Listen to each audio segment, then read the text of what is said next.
Hello दोस्तों। आज हम बात करेंगे अकेले रहने की कला यानी the art of being alone. क्या आप कभी अकेलापन महसूस करते हैं? क्या आप हर वक्त लोगों के बीच रहते हुए भी कभी खालीपन या दूसरों से अलग महसूस करते हैं? आज का वीडियो आपके लिए है। अंत तक जरूर देखें, ये आपके सोचने का नजरिया बदल सकता है। अकेले रहना कोई कमजोरी नहीं, एक ताकत है। अगर आपने कभी ऐसा महसूस किया है कि आप दुनिया से कटे हुए हैं, कि कोई आपको समझता नहीं है, या फिर अगर आप अपने अकेलेपन से दोस्ती करना सीख जाएंगे। अकेले रहना हमें आत्मनिरीक्षण और खुद की खोज का मौका देता है। जब हम अकेले होते हैं तो अपने बारे में बिना किसी बाधा के सोच सकते हैं, अपनी शक्तियों और कमजोरियों को जान सकते हैं। यही समय है जब हम अपने सपनों और लक्ष्यों के बारे में खुलकर सोच पाते हैं। वर्तमान पल पर ध्यान केंद्रित करना यानी माइंडफुलनेस अनुभव करना आसान होता है। इससे हमें अपनी भावनाओं को गहराई से समझने का मौका मिलता है, जिससे हम मानसिक रूप से मजबूत और अधिक समझदार बनते हैं। क्या आप जानते हैं कि सबसे क्रिएटिव लोग अकेले रहने से नई ऊर्जा और विचार पाते हैं? अकेले रहते हुए हमारा दिमाग पूरी तरह खुल जाता है और नए नए विचार आते हैं, चाहे वो लिखना हो, पेंटिंग हो या कोई स्टार्टअप आइडिया। यही तोहफा है अकेलेपन का। ये हमारी कल्पना को नई ऊंचाइयां देता है। अगर आपने अपने मन में कोई काल्पनिक दोस्त बना रखा है जिसके बारे में आपको लगता है कि वो हकीकत में बदल जाएगा, तो मैं कहूँगा खुद को धोखा मत दो। कोई तुम्हें बचाने, हंसाने या तुम्हारे साथ दुनिया भर की सैर कराने नहीं आ रहा है, जैसा कि फिल्मों में होता है। जिंदगी कोई फिल्म नहीं है। अपनी उम्मीदों से आगे बढ़ो या उन्हें टूटते देखने के लिए तैयार रहो। किसी दिन आपको ऐसे आदर्श दोस्त मिलेंगे जो आपकी आत्मा का हिस्सा बन जाएंगे। अपनी उम्मीदों का कब्रिस्तान बनाने जैसा है। जितना ज्यादा आप नए दोस्त बनाने पर ध्यान देंगे, उतना ही ज्यादा दुख होगा ये सोचकर आप और भी अकेला महसूस करेंगे कि आपके पास कुछ हो सकता था लेकिन नहीं हुआ। आपको किसी ऐसे व्यक्ति के खोने का शोक मनाना होगा जो पहले कभी आपका था ही नहीं। मैं ये नहीं कह रहा कि आप नए लोगों से नहीं मिलेंगे या आप नए दोस्त बिल्कुल नहीं बना पाएंगे। मैंने कॉलेज के बाद इंस्टाग्राम के जरिए कुछ अच्छे दोस्त बनाए, लेकिन एक कड़वी सच्चाई ये है कि एक उम्र के बाद आप सच्चे दोस्त नहीं बना पाते। आप बस लोगों से मिलते हैं, ज़रूरत पड़ने पर एक दूसरे की मदद करते हैं और एक दूसरे के साथ अच्छा व्यवहार करते हैं ताकि आपके नेटवर्क में अच्छे लोग हों। एक कंटेंट क्रिएटर होने के नाते मैं बहुत से लोगों से मिलता हूं, लेकिन मुझे पता है कि आखिरकार वे और मैं नेटवर्किंग के लिए एक दूसरे के संपर्क में हैं। कॉलेज के बाद आप दोस्त नहीं बनाते, आप बस नेटवर्किंग करते हैं। आप बस लोगों के साथ अच्छा व्यवहार करने की कोशिश करते हैं ताकि आप ज़्यादातर पीछे ना छूट जाएं। लेकिन अगर आप हर उस व्यक्ति को अपना भावी साथी समझने लगें जो आपके साथ अच्छा व्यवहार करता है, तो आप अपनी उम्मीदों का कब्रिस्तान खोद रहे हैं। और मैं आपको अपने अनुभव से एक बात बता दूं, अगर मौत से भी ज्यादा क्रूर कोई चीज है तो वो है अपने दिल में झूठी उम्मीदें पालना, ताकि अंत में वो आपको कुचलते हुए देख सकें। ये झूठी उम्मीद कि किसी दिन कोई जादुई रूप से प्रकट हो जाएगा और अजीब दिखने का डर हमें वो सब करने पर मजबूर कर देता है जो हम कभी नहीं करना चाहते थे। बचपन से ही हमने यही सीखा है कि जो बच्चा अकेला होता है वो अजीब होता है। वो अकेला इसलिए होता है क्योंकि किसी ने उसे नहीं चुना। हम अजीब नहीं दिखना चाहते। हम नहीं चाहते कि लोग ये सोचें कि हमें किसी ने नहीं चुना। तो हम क्या करें? हम उस आदर्श की तरह बनने लगते हैं जिसे हर कोई प्यार करता है। हम उन चीज़ों के लिए भी हाँ कहने लगते हैं जिनसे हमें नफरत है। हम ऐसे कपड़े पहनने लगते हैं जो हमें असहज करते हैं या हमारे बजट से बाहर हैं, लेकिन साथ ही हमें ध्यान आकर्षित करने, स्वीकार करने और पहचान दिलाने में मदद करते हैं। हम वो शब्द बोलने लगते हैं जो हमें अजीब लगते हैं। हम वो बातें कहने लगते हैं जो सबसे ज्यादा स्वीकार्य और लोकप्रिय हैं। हम वो काम करने लगते हैं जिससे हम सब जैसे दिखें ताकि हम अजीब न लगें। हम वास्तव में एक खुशमिजाज प्यारे प्यारे इंसान का आदर्श संस्करण बन जाते हैं जिसे हर कोई प्यार करता है या कम से कम कोई मजाक नहीं उड़ाता। लेकिन धीरे धीरे जैसे जैसे हम सबकी तरह बनते जाते हैं, हम अपने असली रूप से बहुत दूर होते जाते हैं। लोग आपके बारे में क्या सोचते हैं, इस पर आप जितना ज्यादा सोचते हैं, उतना ही कम ध्यान आप इस बात पर देते हैं कि आप क्या चाहते हैं, आपको क्या पसंद है, आप क्या सोचते हैं, आप जिंदगी का आनंद कैसे लेना चाहेंगे और सबसे जरूरी बात ये कि आप क्या हैं। ये अनजाने में ही लोगों को खुश करने वाला बनने जैसा है।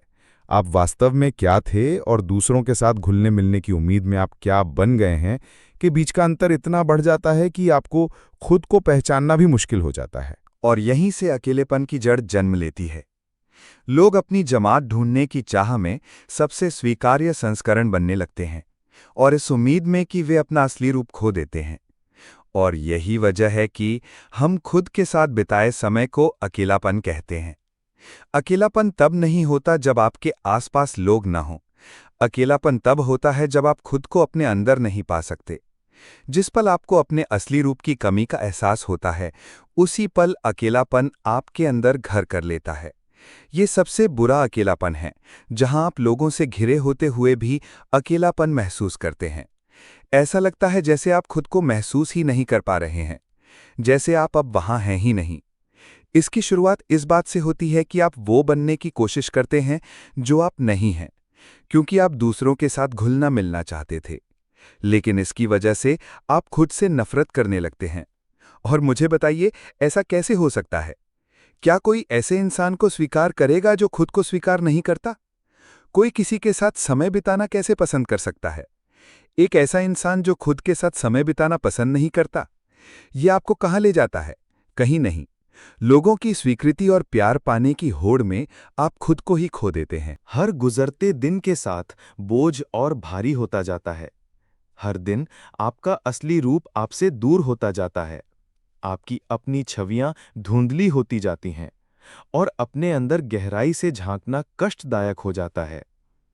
खुद को जानना कोई एक दिन का काम या 3 हफ्ते का प्रोजेक्ट नहीं है। ये एक जीवन भर चलने वाली यात्रा है। हम भटकावों से भरी दुनिया में जी रहे हैं। किसी ऐसी चीज की चाहत करने में 1 सेकंड से भी कम समय लगता है, जो हमें कभी नहीं चाहिए थी, सिर्फ इसलिए क्योंकि लगता है कि वो सबके पास है या उसे पसंद करते हैं। ऐसी दुनिया में, जहां आप हमेशा शोर से घिरे रहते हैं, अपने अंदर की आवाज से जुड़े रहना मुश्किल होता है। और मैं इसे फिर से दोहराता हूं, खुद को जानना और खुद को ना खोना, ये एक जीवन भर चलने वाली प्रक्रिया है। जब आप अकेले होते हैं, तो आप सिर्फ एक ही मन से जूझ रहे होते हैं, अपने मन से। कुछ लोग इसे विलासिता समझते हैं, तो कुछ इसे सजा समझते हैं। अकेलेपन के दौरान आप अकेले होते हैं। आपका मन आपको उन सभी चीज़ों की ओर खींचता है जो आपके जीवन में गलत हो चुकी हैं या हो सकती हैं। आपका मन आपके साथ चालें चलता है ताकि आप अनावश्यक चिंताएं पैदा कर सकें। जब कोविड-19 ने दुनिया को अपनी चपेट में लिया और हमें अपने घरों में रहने के लिए मजबूर होना पड़ा, तो मैंने अपने मन में बहुत खोजबीन की। शुरुआत में तो ये एक सज़ा जैसा लगा, क्योंकि मैं उन हज़ारों विचारों को सुनने के लिए तैयार नहीं था जो मेरा मन हर दूसरे मिनट में पैदा कर रहा था। उसी पल मुझे एहसास हुआ कि मेरा मन कभी सोता ही नहीं और हमेशा मुझे चिंता का कोई ना कोई कारण दे देता है। इसलिए लोगों के बीच जाकर मन की आवाज़ को अनसुना करने की इच्छा होती है। शायद यही वजह है कि इतने सारे लोग जहरीले रिश्तों में फंस जाते हैं। लोग इस बात से डरते हैं कि उनका मन उनके साथ क्या करेगा। उन्हें इस बात से डर लगता है कि उनका मन उन्हें क्या विश्वास दिलाएगा, और उन्हें इस बात से भी डर लगता है कि उनका मन उन्हें क्या करने पर मजबूर करेगा। तो चलिए एक नया विश्वास, या यूं कहें कि एक समझौता करते हैं कि आप लोगों से हमेशा साथ रहने की उम्मीद नहीं कर सकते। इसलिए नहीं कि वे बुरे हैं, बल्कि इसलिए कि उन्हें अपनी ज़िंदगी में बहुत कुछ संभालना होता है, और यही बड़े होने का एक हिस्सा है। हमेशा साथ रहने की अवधारणा बस एक कल्पना है जो आपने किसी बेतरतीब सीरीज से खरीदी है। हमारी पीढ़ी में हमेशा साथ रहने का मतलब है सोशल मीडिया पर एक दूसरे को फॉलो करना, और कभी कभार एक दूसरे की पोस्ट पर कमेंट करना, और एक दूसरे को अपनी यादों में संजोए रखना। बस इतना ही। इसके अलावा अगर आप उम्मीद कर रहे हैं कि किसी से भी कुछ भी मांगकर आप बस खुद को चोट पहुंचाने के लिए तैयार कर रहे हैं, इसलिए दूसरों से अपनी उम्मीदें खत्म कर दीजिए और एक साधारण सच्चाई को समझ लीजिए। तो खुद से पूछिए, क्या आप अपने लिए क्या चाहते हैं? अगर आप चलते रहना चाहते हैं तो एक और चुनाव कीजिए, उस व्यक्ति से प्यार करने का चुनाव जिसके साथ आप हैं, और वो हैं आप खुद। जब आप खुद से प्यार करेंगे तो आप इस सफर को एक सुखद अनुभव मानेंगे। जैसा कि मैंने पहले कहा, खुद के साथ रहना मुक्तिदायक है। आप सिर्फ एक मन, एक आवाज, एक तरह की राय और एक ही तरह की धारणा के साथ हैं। आपको वो बनने का बोझ नहीं उठाना पड़ेगा जो आप नहीं हैं, उन लोगों को खुश करने के लिए जिन्हें आप पसंद नहीं करते, बस उनके साथ घुलने मिलने के लिए, बस उन्हें अंत तक आपका हाथ थामे रखने के लिए। जब आपको पता चलेगा कि आप अकेले भी आसानी से चल सकते हैं, तो आप जीवन की उन साधारण खुशियों का अनुभव करके चकित रह जाएंगे जिनका आनंद आपकी आत्मा लेती है। मुझे उम्मीद है आप मेरी बात समझ गए होंगे। मैं आपसे लोगों को दूर धकेलने के लिए नहीं कह रहा हूं, ऐसा कभी मत कीजिए। ऐसे लोग मिलना मुश्किल है जो आपसे सच्चा प्यार करते हों। मैं बस इतना कह रहा हूं कि दुनिया के शोर में खुद को मत भूलिए। अपने आप को अकेलेपन में स्वीकार कीजिए, जैसे आदित्य ने अपने अकेलेपन को स्वीकार किया। आदित्य एक सामान्य युवा था, जिसका जीवन दोस्तों, परिवार और सोशल मीडिया के बिना अधूरा सा लगता था। उसके चारों तरफ हमेशा शोर था, पर जब वो अकेला होता तो एक अजीब तरह का खालीपन महसूस करता। उसे ये समझ नहीं आता था कि अकेलापन क्यों इतना डरावना है। एक दिन आदित्य की मुलाकात एक बुक स्टोर में आरती से हुई, जो खुद भी अकेलेपन को समझ रही थी। दोनों ने महसूस किया कि अकेलापन केवल एक दुखद भावना नहीं, बल्कि अपनी असली पहचान को खोजने का अवसर भी है। आरती ने आदित्य को the art of being alone नाम की किताब के बारे में बताया, जिसमें बताया गया था कि कैसे लोनलीनेस यानी अकेलापन जिसे हम दर्द समझते हैं, और सॉलिट्यूड यानी खुद के साथ शांति से रहने की कला अलग अलग हैं। उन्होंने मिलकर उस किताब को पढ़ा और समझा कि कैसे अकेले रहकर अपने आप से दोस्ती की जा सकती है, कैसे अकेलापन एक ताकत बन सकता है। आदित्य ने सीखा कि अकेले रहना मतलब खुद को समय देना, खुद से संवाद करना और अपनी इच्छाओं और सपनों को समझना है। उसने मेडिटेशन, जर्नलिंग और माइंडफुलनेस जैसी तकनीकों को अपने जीवन में अपनाया। धीरे धीरे आदित्य का डर दूर हुआ और वो अकेलेपन को गले लगाने लगा। उसके अंदर आत्मविश्वास और आत्मप्रियता बढ़ी। वो अब दूसरों पर निर्भर नहीं था कि वे उसे खुश करें। वो खुद के सबसे अच्छे दोस्त बन गया। आदित्य ने अपने खाली समय का सदुपयोग करना शुरू किया, अपनी पसंदीदा किताबें पढ़ी, नए कौशल सीखे और अंत में अपने सपनों को एक स्पष्ट दिशा दी। उसकी जिंदगी संतुलित और खुशहाल हो गई। उसकी कहानी हमें सिखाती है कि अकेलापन कमजोरी नहीं, बल्कि हमारी सबसे बड़ी शक्ति है। जब हम अकेले होते हुए भी खुश रहना सीख जाते हैं, तब हम जीवन की हर परिस्थिति में मजबूत बन जाते हैं। हर किसी की जिंदगी में अकेले रहने का समय आता है। इसे अपने खिलाफ मत लीजिए। इसे अपने लिए एक खूबसूरत सफर मानिए। खुद से दोस्ती कीजिए, अपनी पहचान बनाइए और उस साइलेंस में अपनी असली आवाज सुनिए।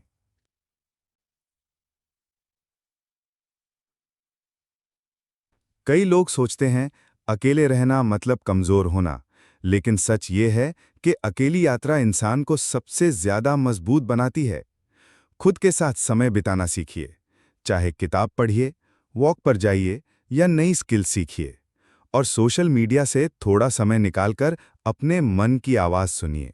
याद रखिए, आप अकेले हो सकते हैं, लेकिन अधूरे नहीं। अगर आपको ये वीडियो अच्छा लगा हो तो लाइक और सब्सक्राइब जरूर करें। नीचे कमेंट में बताएं अकेले रहकर आपने सबसे बड़ा क्या सीखा। और अगर आपको इस तरह के मोटिवेशनल और लाइफ चेंजिंग वीडियो पसंद आते हैं तो हमारे चैनल को सब्सक्राइब जरूर करें। अगली बार मिलते हैं, तब तक खुद से प्यार करते रहिए और अकेलेपन को अपने जीने का हुनर बनाइए। धन्यवाद।